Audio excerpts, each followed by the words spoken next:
projeto, né? Pessoal, bom dia. Meu nome é Marinaldo Loures, tá? Sou engenheiro civil, formei lá também no UNAI. Havia começado a estudar no Rio Grande do Norte, eu trabalhava, né, com parques eólicos, essas questões. E cheguei no UNAI, fazer uma barragem, acabei gostando da região.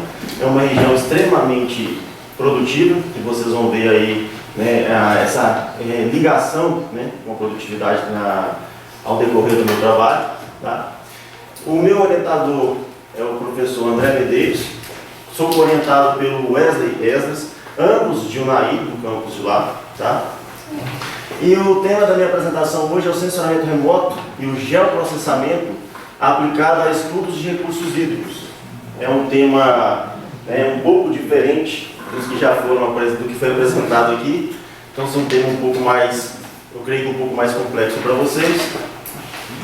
Para facilitar o entendimento da minha apresentação, tá? Será o seguinte roteiro: terá uma introdução, apresentarei a relevância para a produção vegetal, tá? Entrarei um pouco na teoria do geoprocessamento e do sensoramento remoto, para que se possa fazer um pouco esse entendimento. Farei um pouquinho também da teoria do sensoramento remoto aplicado aos recursos hídricos. Trarei alguns exemplos de aplicações, considerações finais e as referências. Introdução. Pois bem, o nosso planeta, como sabemos, 70% dele é composto por água, certo? E desse 70%, a figura aqui está um pouco apagada, 97,5% é água salgada. O que nos resta apenas 2,5% da água do nosso planeta, tá? Água doce. Porém, desses 2,5%, 68,9% são as geleiras e neves eternas.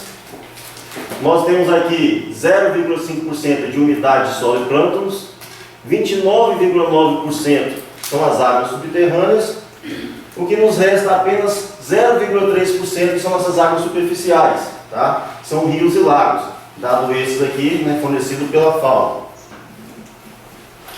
O nosso consumo de água mundial, 22% é utilizado nas indústrias, tá?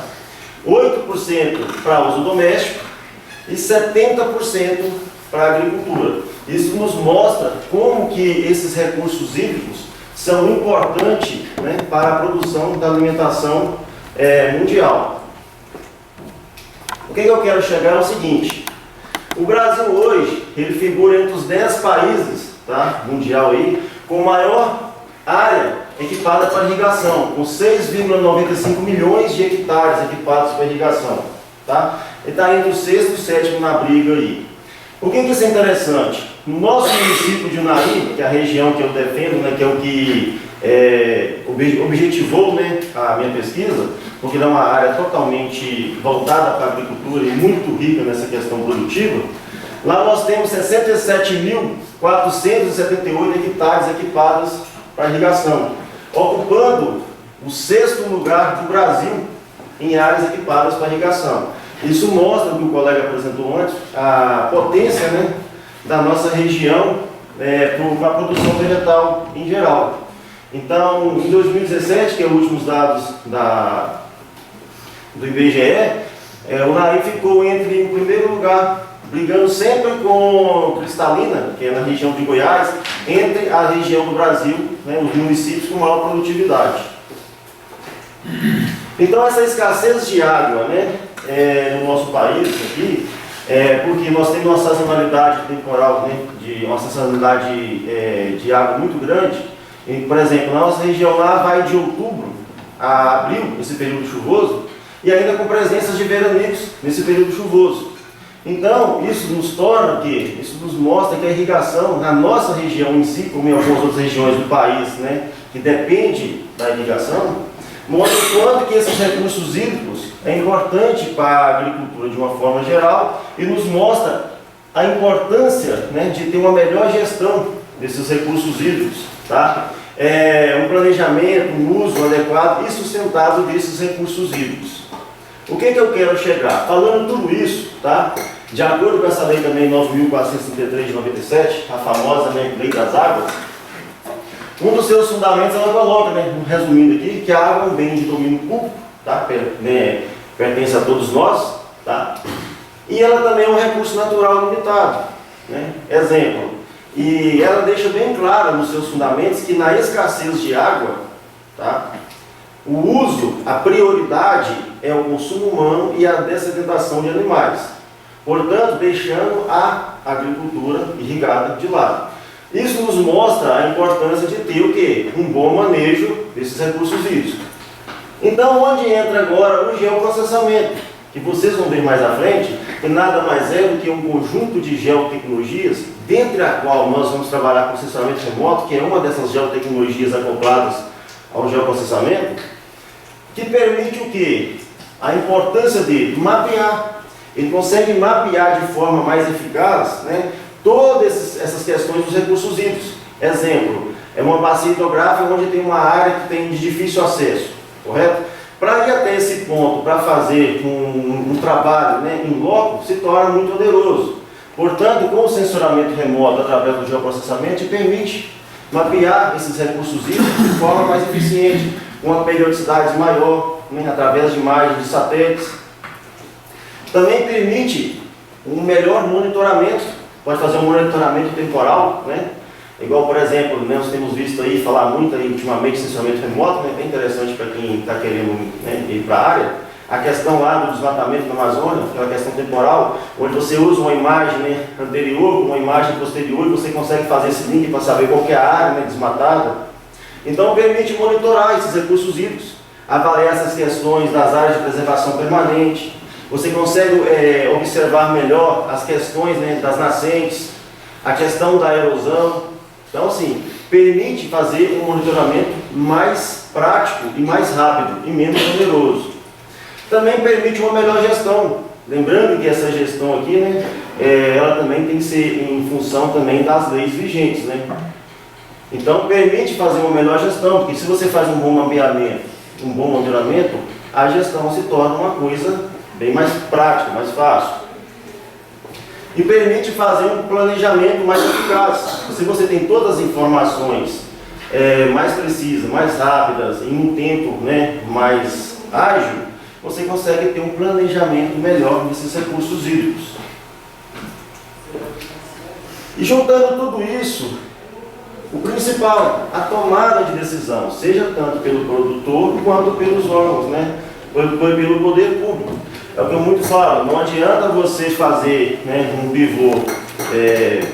pivô lá para uma área muito grande, e se você não fizer uma análise para saber o seguinte, beleza, eu preciso de recurso hídrico, de água, em qual momento? Justamente no momento da seca, da falta de precipitação. Porém, você vai conseguir ter esse recurso hídrico no momento que você precisa?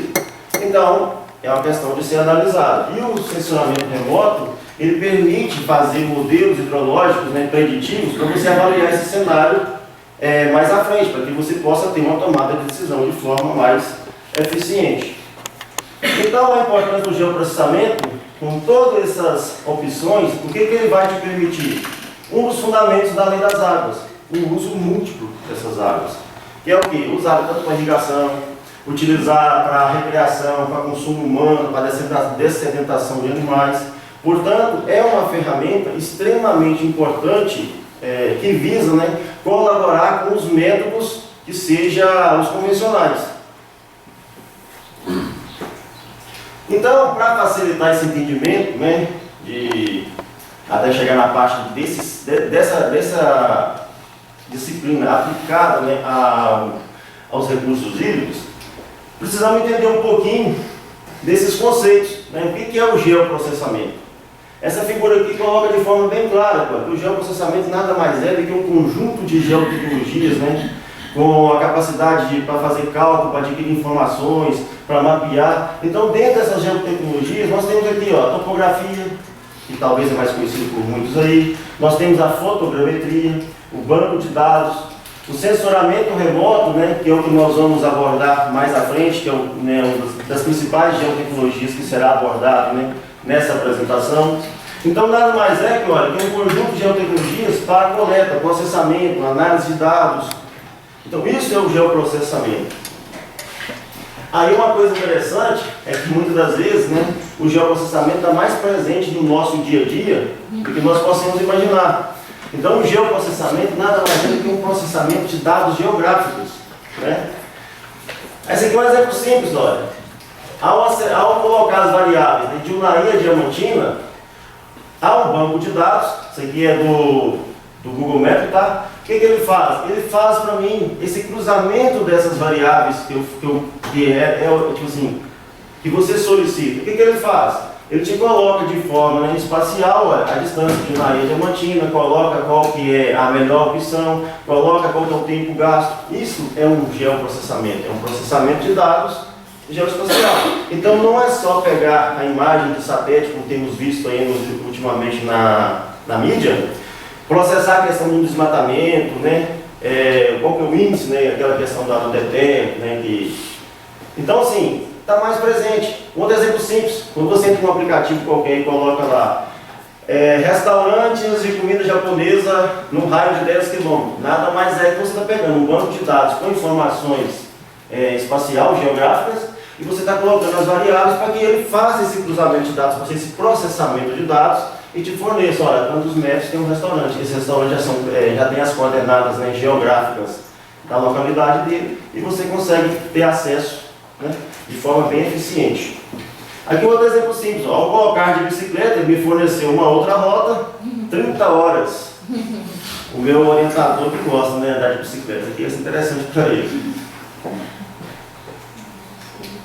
Portanto, uma outra coisa que nós ouvimos muito falar também ultimamente, quem lida nessa área de tecnologia, é a questão do SIG, né, que é o Sistema de Informação Geográfica, ou na literatura você encontra talvez GIS, Geographic Information System. Então você pode encontrar das duas formas, né? Inclusive tem até aqueles programas para manipulação desses dados que você encontra lá, ArcGIS. Então, traduzindo para o português é SIG, mas você às vezes encontra ele como GIS.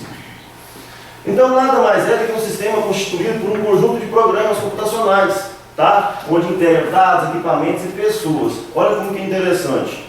Primeiro nós temos os dados, que compõem o SIG, tá? São as informações obtidas através de censuramento, topografia, as informações coletadas de forma, como se diz assim, sem um tratamento prévio. Aí vem a parte física, né, que são os scanners, que são os GPS, que são as estações totais, que são toda essa parte física que compõe os rádios. Aí vem as metodologias, que são os métodos, né, que são os algoritmos, as formas de se trabalhar essa manipulação de dados dentro de um SIG. Isso aqui é importante, né? Meu orientador ele foca muito nisso com a gente. Não há um dado que você coleta de um censuramento remoto que já venha pronto, preciso, já com a informação final para você. Então precisa-se de um pessoal qualificado, com treinamento, sabe? Com busca por conhecimento. É essas pessoas que vai fazer com que tenha o resultado final esperado. Porque do contrário, será apenas uma imagem ou um dado coletado. Nada mais do que isso se não tiver um treinamento, um tratamento por uma pessoa capacitada. E por final aqui nós temos o software, que são o quê? Os programas, né? Os programas desenvolvidos para que faça essa manipulação de dados. Nós temos aí ArcGIS, tem QGIS, e tem vários, Spring, que é do próprio INPE, então são vários. E ao final de tudo isso, será gerado novamente um dado final, que é o quê? A informação que você está solicitando, que você precisa saber. Portanto, quando você pega aquela informação do Instituto Nacional de Pesquisa Espacial, do Índice de Desmatamento, é feito em função de todos esses dados, a coleta, a parte física, as metodologias, o pessoal treinado, para que se tenha aquele dado, né? Que ultimamente foi contestado, mas que deixamos, né? Agora, uma daquelas geotecnologias, né, que contempla o geoprocessamento é o censuramento remoto. Mas o que vem a ser esse censuramento remoto? Tem muitos aqui já devem saber, né, porque ultimamente na mídia só se falava nisso, né? Então nada mais é que, olha, o censuramento remoto é a obtenção de informações, porém sem um contato físico ou íntimo com o objeto. Então assim, é a obtenção de um dado sem você ter contato físico, Tá? E para que isso aconteça, você precisa ter uma fonte de radiação eletromagnética, tá?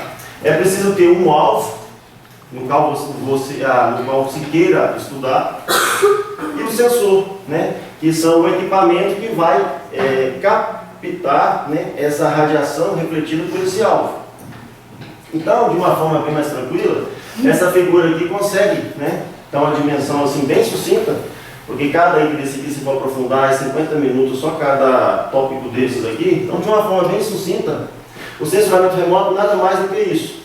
O Sol, que é uma fonte, né, de radiação eletromagnética natural, ele emite seus raios eletromagnéticos.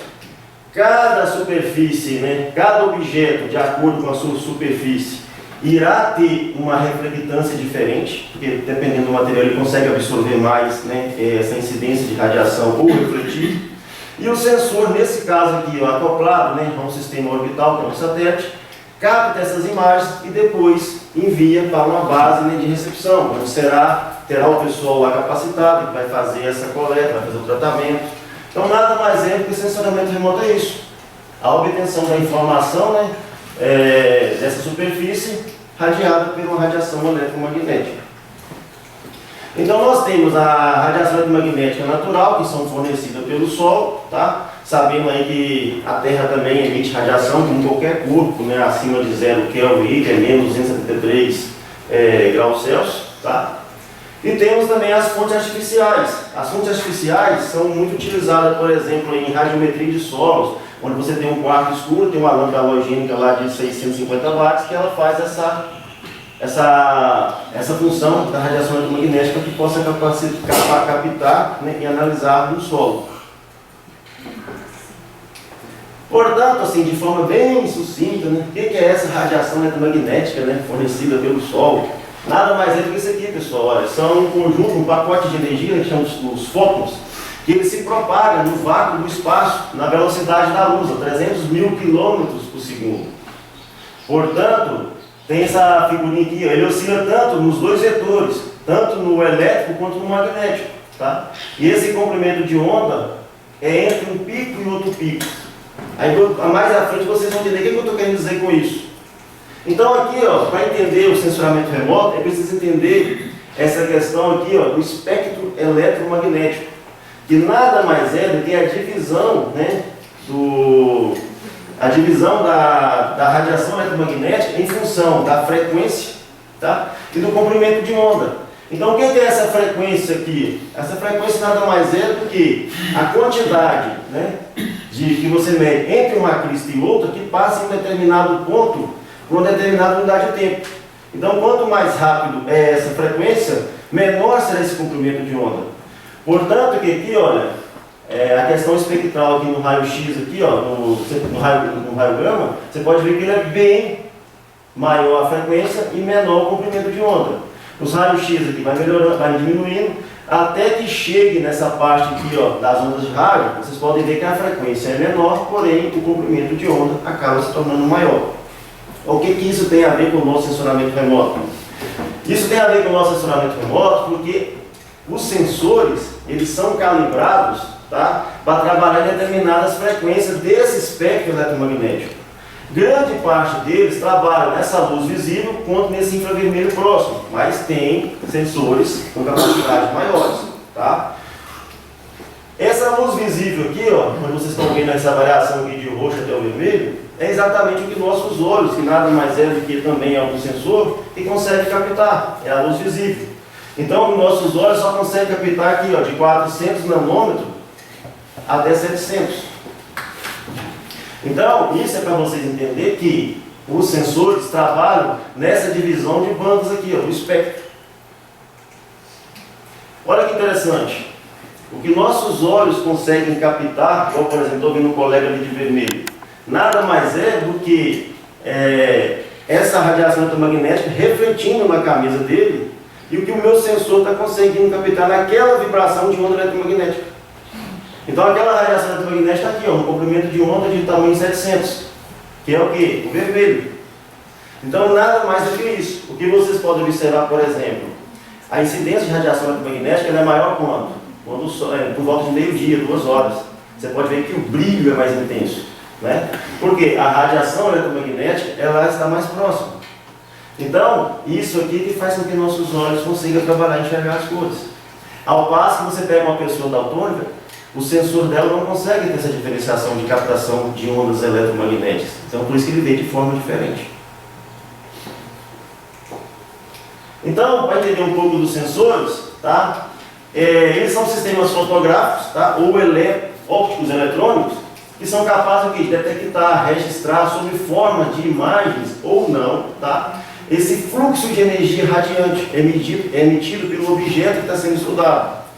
Por exemplo, tá? Ele pode ser classificado de duas formas. Nós temos aqui os sensores que são os passivos. Esse passivo ele depende de uma fonte de radiação externa, que é no caso o Sol, ou aquele da radiometria de solos, né, que usa a lâmpada. Tá? Então esse sensor ele simplesmente só capta a informação refletida pelo seu alvo. Ao contrário desse sensor ativo aqui, né, que é o radar, que é o LiDAR, né, que é os modelos que tem, ele simplesmente, ele mesmo emite, tá, a sua radiação eletromagnética e ele capta de volta. Então esse é o sensor ativo. E como eu disse, as imagens podem ser, né, os sensores podem ser imageadores, que fornecem, né, essas imagens de satélites, no qual que o INPE usa para fazer a questão do desmatamento. Tá? Isso aqui, pessoal, é o município de Unai, tá? Tem esse formato aqui de uma raia aqui. Eu vou trabalhar com Unai, né? Vou puxar a sardinha para Unai. E ele pode ser uma imagem também não imageadora. Nesse caso aqui, onde pegaram e analisaram, né, o componente de uma folha. Então você vai ter o quê? Você vai ter gráficos com a questão espectral, com a questão da frequência, né, vibração em relação ao tamanho do espectro. Então esses sensores podem ser imageadores e não imageadores. Então depende do resultado final que a pessoa quer obter do estudo. Então tem para as duas formas. Os níveis de obtenção de informações. Normalmente nós temos ouvido na mídia muito essa questão orbital, né? Que são esses sensores acoplados em satélites, né? Que ficam na nossa órbita. Então, os mais comuns aí, o Landsat, né, que a gente escuta muito falar, até no jornal estava falando, questão, né, de satélite, o Landsat, o Sentinel. Esses cibers aqui, é interessante que isso aqui é brasileiro. É uma parceria do Brasil com a China, onde o primeiro foi lançado em 99. E agora, né, segundo o Instituto Nacional de Pesquisa Espacial, na última pesquisa que eu li agora, está com previsão agora para lançar o 4A no segundo semestre de 2019. Mas como está tendo alguns cortes aí, não sabemos se ainda vai funcionar. Mas está lá, bonitinho, a previsão é para agora. Tá? Então tem o Sentinel, o Rapid, são vários, pessoal. O INPE gosta muito de trabalhar com o Landsat, o próprio dele, e com um da Índia lá, que é o System India Information. Então, tem vários. E ele fez um contrato também recente com esse aqui, com o Rapid, contrato para 2 anos. É uma empresa privada alemã, tá? Que tem 5 satélites espalhados aí ao longo dessa órbita, né, que faz umas imagens com uma maior precisão. Vocês vão ver depois mais à frente o que isso vai querer dizer. Nós temos a plataforma suborbital, que são os aviões e os vantes, né? O pessoal confunde muito aí, né, que o drone é uma coisa, o vante é outra. Na verdade, ambos são vantes, veículos aéreos não tripulados, e ambos são drones. Porém, o que diferencia? Um são os multirotores e o outro a asa fixa. Qual que é melhor? Não tem melhor nem pior, depende da arquitetura dele e para o uso final que você quer. Se você quer cobrir uma área maior, com maior rapidez, esse aqui talvez seja o seu ideal. Se você quer fazer uma imagem mais localizada, esse aqui vai ser o mais ideal para você. Então depende do que se busca, a informação final. E nós temos a plataforma terrestre, né? Então tem os sensores orbitais, tem o suborbital e nós temos o terrestre, que são esses aqui, acoplados, né? Pode ser em carro, pode ser igual aqui, manual mesmo. Aqui, como eu disse para vocês, os radiometria de solos, utilizados no laboratório. Um quarto escuro, com a lâmpada aqui, tá vendo? Posicionada aqui a 61 centímetros. Então, assim, faça-se a análise através de você que é a fonte de radiação artificial. E essa plataforma terrestre, pessoal, apesar de ser um sensoramento remoto, alguns autores, como esses aqui, esse Terra aqui eu gosto de falar porque ele é o nosso professor, tá? O Fabrício Terra, da radiometria de solos. Então, estou puxando uma sardinha. Então, esse aqui, num dos seus materiais que ele escreveu, ele coloca que, apesar de ser sensoramento remoto, ele é considerado como próximo, porque não tem interferência com a atmosfera, tá? Então, é considerado como sensoramento próximo. Os produtos do sensoramento remoto. Olha, ele pode ser comunicado, igual essa aqui em imagens. Essa aqui é uma imagem do Cibers 4, do satélite nosso brasileiro, tá? Com aquele acidente lá de Brumadinho. Então, é um comunicado, né? Tipo, um dado final em forma de imagens. E aqui, usando aquela mesma imagem, quando você quer, né, comunicar um resultado em forma de gráfico, quando você analisa a questão do espectro, a questão dessa frequência em relação ao espectro. Então, você pode ter esse resultado em forma de gráficos, em forma de figuras, aí depende. Características das imagens orbitais. Isso aqui que é interessante, que estava saindo muito na mídia ultimamente, né? Vocês vão ver ao chegar na parte dele. A resolução desse sensoramento remoto está atribuída a 4 diferentes parâmetros. O primeiro dele é a resolução espectral, aquilo que eu disse para vocês. Em qual banda que o satélite trabalha? É só na luz visível? É na luz visível no infravermelho próximo? Então isso aqui depende, essa questão espectral depende em quais bandas esse sensor que está acoplado a esse satélite vai trabalhar. A questão espacial, radiométrica e temporal, vou explicar para vocês agora. Resolução espacial. Essa questão espacial é o tamanho desse pixel, é o tamanho desse quadradinho dessa imagem, né, desse quadradinho que contempla uma imagem. Essa aqui, por exemplo, são milhares de pixels. Porém, esse pixel ele tem um tamanho de 50 por 50 centímetros. Isso quer dizer o quê? Quando você aproximar essa imagem para tentar visualizar ela mais de próximo, você vai conseguir analisar, né, a sua área de estudo com maior clareza, com maior detalhes. Ao passo que quando você pega uma imagem que tem, né, composto por vários pixels, milhares, de 20 por 20 metros, você consegue enxergar os quadradinhos sim. Então, se você aproximar muito, você não consegue observar com uma clareza precisa do seu objeto de estudo. Então, isso é importante. Quando você vai trabalhar com uma imagem de satélite, você quer saber o seguinte: qual que é a resolução espacial dela? Esse é um dos termos que estava sendo discutido, né? Porque para analisar a questão do desmatamento, está usando uma imagem de satélite de 30 por 30 metros, então assim, ou maior que isso. Então esse era um dos termos que estava sendo discutido, né, até nos jornais, que é interessante. Então, para que vocês tenham ideia, que olha, usando aqueles mesmos satélites, o nosso brasileiro, ele trabalha com esses pixels de 10 por 10 metros. Então já tem sim uma precisão maior para analisar mais próximo. Olha que interessante, o GeoEye trabalha com 0,5 metros. Claro que a imagem dele é caríssima, né?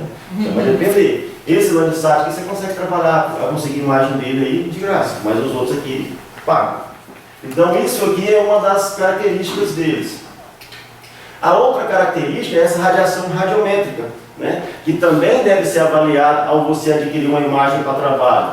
Ela quer dizer o seguinte: qual que é a quantidade de níveis de cinza que essa imagem contém? Aqui tem um exemplo simples. Ó. Ela trabalha com bit. Uma imagem, por exemplo, de 1 bit, o que ela vai ter? 2 variações de cinza. Então você não consegue observar detalhes. Ao passo que você pega uma que são 11 bits, olha, você tem 2048 níveis de cinza. Isso aqui, para chegar nesse valor, pessoal, é só pegar 2 elevado a 11, tá? É assim que se trabalha. Então 2 elevado a 11 é isso aqui, 2 elevado a 8 é isso aqui, então trabalha-se dessa forma. Então são uma variação de níveis de cinza. Isso é importante ao se trabalhar com sensoramento remoto. Para que você, aquelas imagens coloridas que tem ao final, aqui são tratadas. As imagens coletadas de início, elas são em escalas de cinza, correto? Então aqui são as imagens. O Landsat trabalha com 16 bits, tá? Com resolução, né, radiométrica bem alta. O brasileiro aqui com 8 bits, né? E os demais. Então, quem tem uma resolução aqui radiométrica melhor seria o Landsat. Tá? Só estou fazendo a comparação entre eles para vocês verem qual que é. Tudo tem que ser analisado para se fazer um trabalho, né, final. Resolução temporal. Essa daqui é que mais assemelha à questão que o INPE estava usando.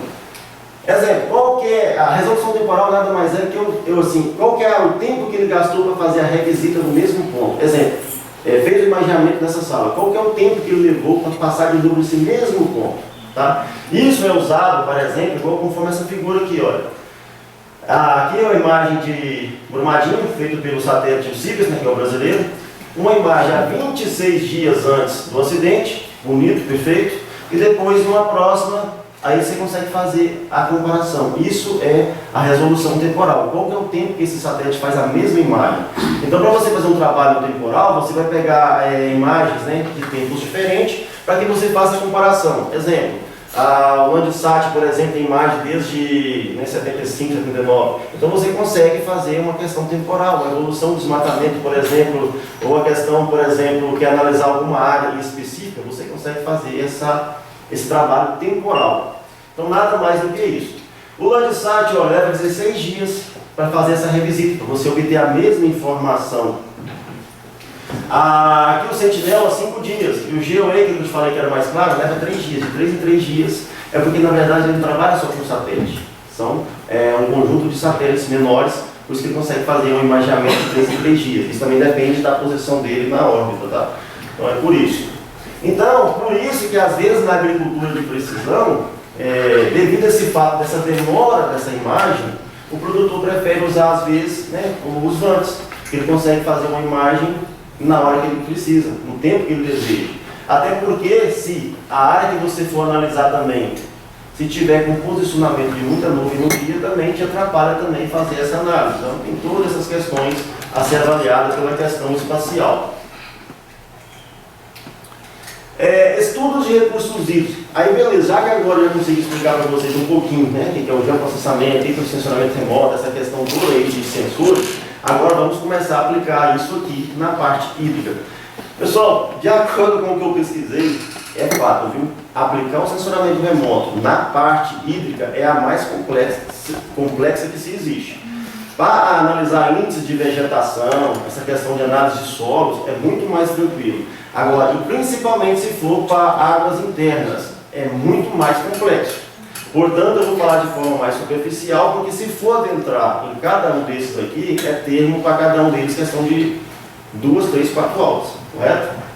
Então, os dados de sensoramento remoto podem ser empregados em vários alvos, né? Como já havia falado antes, em solos, né? Em questão hídrica, em água, quer dizer, em vegetação. Então, esse gráfico aqui, tá? Embaixo nós temos os comprimentos de ondas, aqui está em micrômetros, tá? Então vai de 5 a 2,5.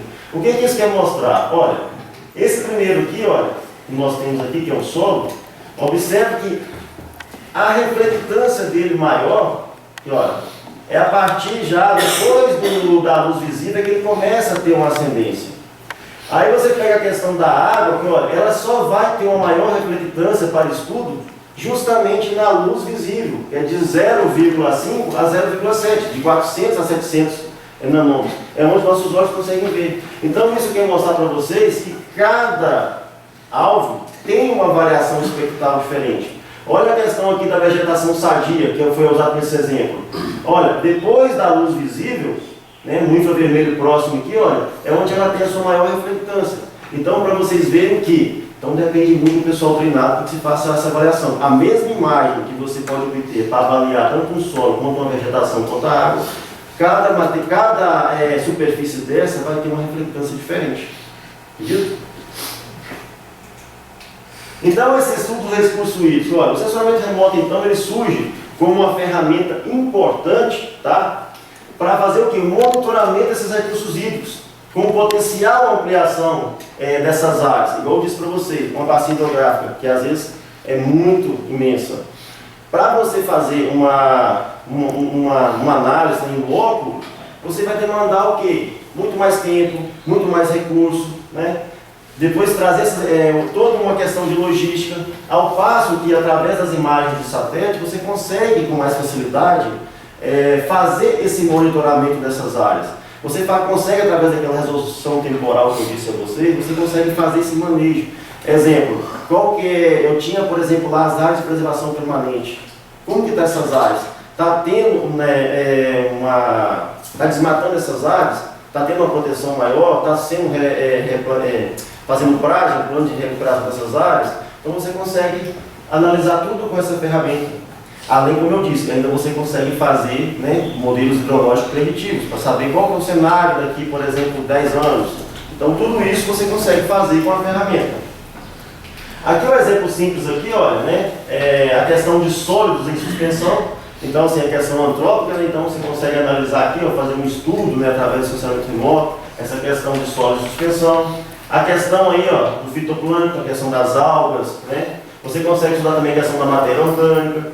Então, assim, é muito amplo. Agora, aplicado à análise físico-química de águas internas, ela é mais complexa. A minha pesquisa em si, eu quero fazer um modelo hidrológico, né, na região de Unai, né? Mas não nada de água interna, mas de uma forma geral, analisar toda a questão dessa questão logística, né, do consumo, só que ainda está sendo estudado ainda o que fazer, porque é bem amplo. Então eu quis mostrar para vocês aqui nesse gráfico, olha, que mesmo você analisando um recurso hídrico, uma água interna, por exemplo, tem variação até nela.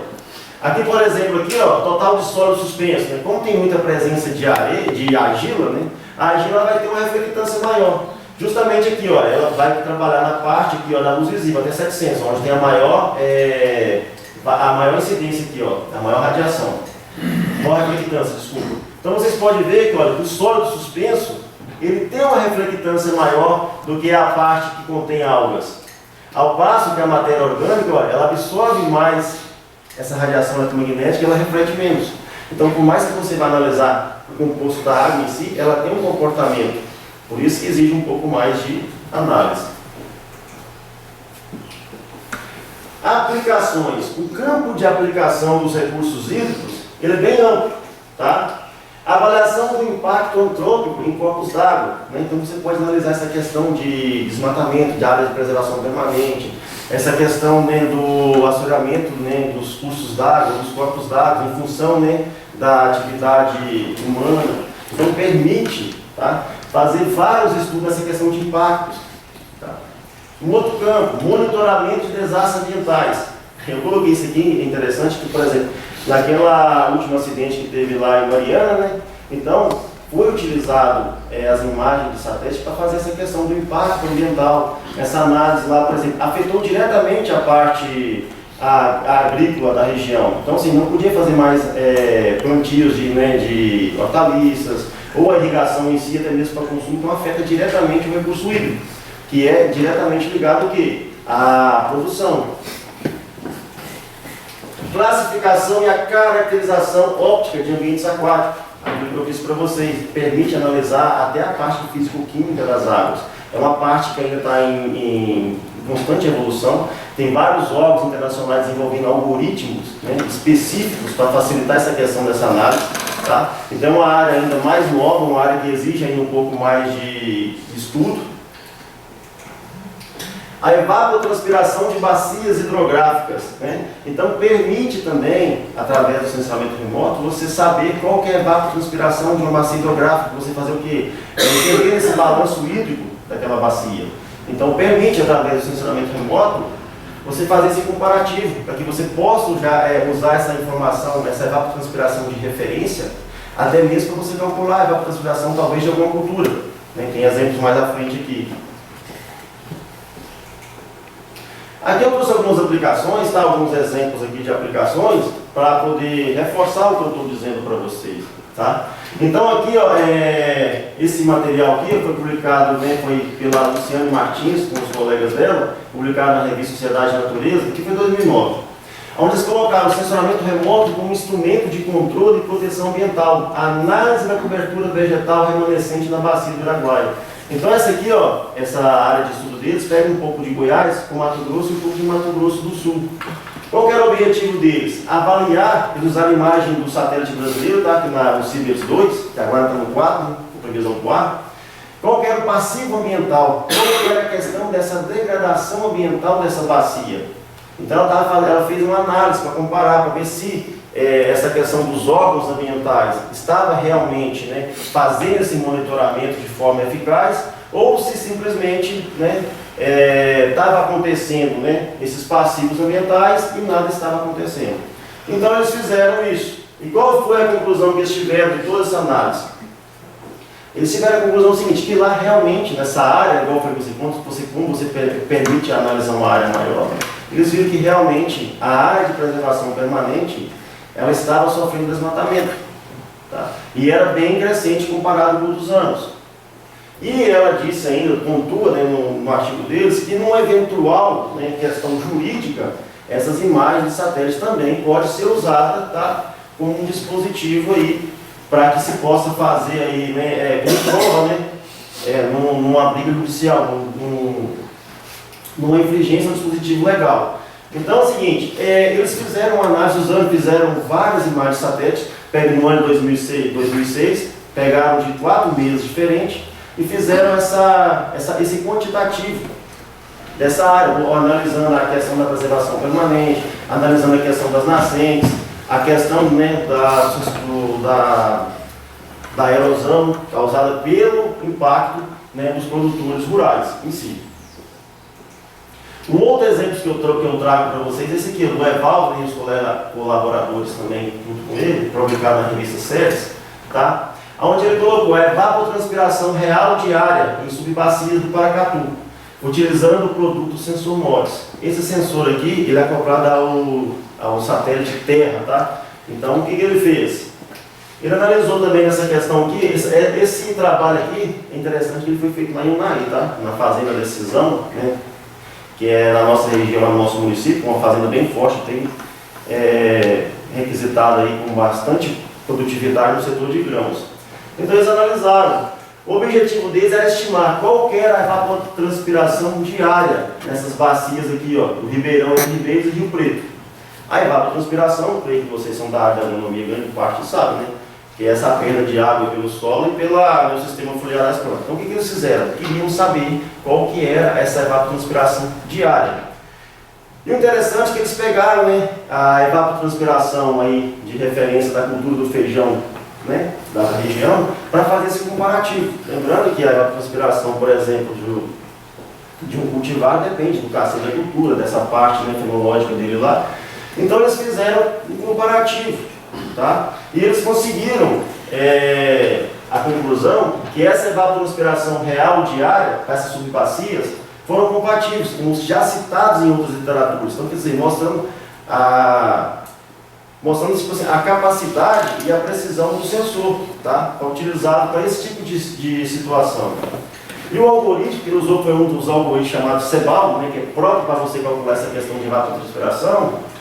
Ele mostrou-se como uma boa opção, né? Porque ele ficou bem parelho, bem parecido com a evapotranspiração fornecida por uma empresa lá de irrigação, que fez o cálculo para eles dessa questão da evapotranspiração do feijão, para que eles pudessem fazer um comparativo, mostrando que a eficiência da ferramenta, tá, como subsídio para cálculo da evapotranspiração de uma forma geral de uma área grande. Isso facilita o quê? Para você calcular depois e fazer um balanço hídrico de uma região, de uma bacia como um todo. O outro que eu trago para vocês aqui, ó, emprego de imaginamento passivo na análise da variabilidade espacial da turbidez no espelho d'água do Lago Paranoá, Distrito Federal. Então o objetivo dele era o quê? Fazer uma análise, né, para ver qual que era essa mudança, né, dessa turbidez da água no reservatório. Esse autor ele quis comparar o seguinte, né, no período de seca e de chuva, ele fez um trabalho temporal para saber qual era a região que maior contribuía, né, para essa turbidez dessa água. Que mandava, né, essa questão de mais materiais sólidos suspensos no Lago Paranoá. E aí ele teve a conclusão que com o apoio dessas técnicas aqui, ó, foi possível estimar qual que era essa heterogeneidade da água nos reservatórios. E ele conseguiu quantificar qual eram as regiões que conseguia, né, que contribuía para essa maior poluição da água. Então, assim, para que se pudesse fazer depois um trabalho, né, mitigatório aí, para que se pudesse combater essa poluição do lago. E esse último aqui, ó, né, que eu estou trazendo exemplos daquilo que eu disse das aplicações, tá? Para que possa reforçar a importância da ferramenta como um todo. Esse aqui é a modelagem hidrológica na bacia hidrográfica do Rio Aerópolis, Minas Gerais, no sul de Minas, tá? Qual que era o objetivo? Desenvolver um modelo hidrológico para a simulação desses recursos hídricos, tá? Avaliando a sua capacidade preditiva da bacia hidrográfica. Criaram-se um modelo hidrológico para avaliar o seguinte, numa possível situação de uma escassez mais severa, para poder analisar o seguinte, qual que era, para fazer um controle, para potencializar talvez, né, como se diz a palavra, uma forma de manejar, de controlar essa escassez depois. Então eles fizeram esse modelo hidrológico aqui, ó. E aí concluíram que o modelo hidrológico pode ser aplicado na gestão dos recursos hídricos, contribuindo para o planejamento, tá? Simulando diferentes cenários, possibilitando o quê? O uso racional dessa água. Então, assim, criaram-se um modelo hidrológico para poder analisar a questão, uma questão de seca. Né? Vai ter água disponível para quem? Como se pode fazer esse manejo? Então, a ferramenta ela permite, o campo dela de aplicação é bem amplo. Tá? Eu trouxe alguns, mas se for pesquisar na literatura, tem várias aplicações. Então, pessoal, os produtos resultantes do sensoramento remoto, juntamente, né, com as ferramentas do geoprocessamento, como eu disse para vocês, o sensoramento remoto ele não é uma ferramenta sozinho, ele precisa, né, das outras, do geoprocessamento em si, para que se possa fazer essa manipulação, né, dessas informações. Então, ele se mostra o quê? Uma ferramenta eficaz, uma ferramenta que facilita, né, essa questão do monitoramento do recurso hídrico, que facilita esse controle de você avaliar essa questão antrópica dessas bacias hidrográficas, desses corpos hídricos de uma forma geral. Então mostra que te permite uma maior agilidade para tomada de decisões, para fazer, né, trabalhos mitigatórios, para prever, para combater, né, essas degradações. Permite uma gestão eficiente, que se você tem, né, uma informação, né, diária, uma informação mais rápida de uma região, você consegue fazer esse monitoramento mais preciso, então te permite ter uma gestão eficiente. E esse monitoramento periódico, como eu disse, as imagens de satélite, pode ser de 5 em 5 dias, 16 em 16 dias, dependendo, então você consegue ter essa periodicidade mais rápida que você em loco para fazer uma análise, avaliar uma questão, né, uma degradação, por exemplo, no corpo hídrico. E ao final, a ferramenta se mostra totalmente favorável para que você possa ter informação para uma tomada de decisão, para que você possa agir na hora certa, no momento certo. Então, para órgãos ambientais, por isso que o Instituto Nacional de Pesquisa Espacial usa, né, para a questão do desmatamento, porque a ferramenta ela se mostra eficaz em qualquer aspecto, tanto para recurso hídrico quanto para a questão, né, de vegetação. Essas são as referências, tá? Todo o material composto nessa apresentação baseou-se em cima dessas referências. No mais, pessoal, gostaria de agradecer a cada um de vocês, inclusive ao professor aqui, né, por aceitar me avaliar. Então, muito obrigado a todos. Esse é um pouco do que eu queria falar para vocês.